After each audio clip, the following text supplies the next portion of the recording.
This chalk reef off the coast here to the attention of the world. Now they've made a new discovery, thanks to the storm. I mean, you can see what the damage it did on the surface, and underwater you have that on a grander scale. Sort of thousands of tons of sand and gravel can just be sort of shuffled one way or another, and so when you have sort of 2-metre high piles of sand that are several miles long, that's tens of thousands of tons of material which can be moved overnight. So it's no surprise that sort of after an event like that you see sort of sand stripped away, and it also uncovered other new stuff.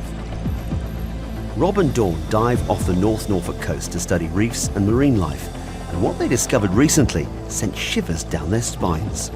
I set off north and I'd actually been swimming for about 15 minutes before I came to anything, and it's just this enormous, great, almost a standing wave of black stuff in front of me, and it took me a while to work out what it was, and it was actually just wood shaped like a wave. But unfortunately I was just on the point of turning to come back, so I didn't have a lot of air left. So you found something that said to you, this is incredible. Yeah. A bit like finding a needle in a haystack. Well, yeah.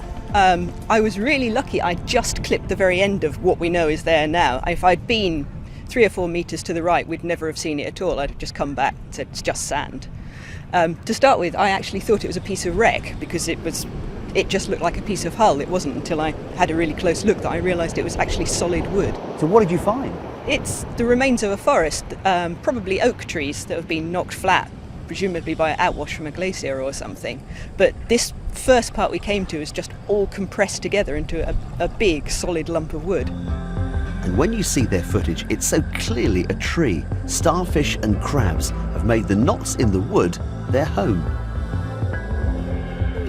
The ancient forest is actually really close to the shore. If you look behind me, see that mast sticking out of the water? That's a First World War wreck. That's about 200 metres from the beach, and the discovery was made just a bit further out to sea.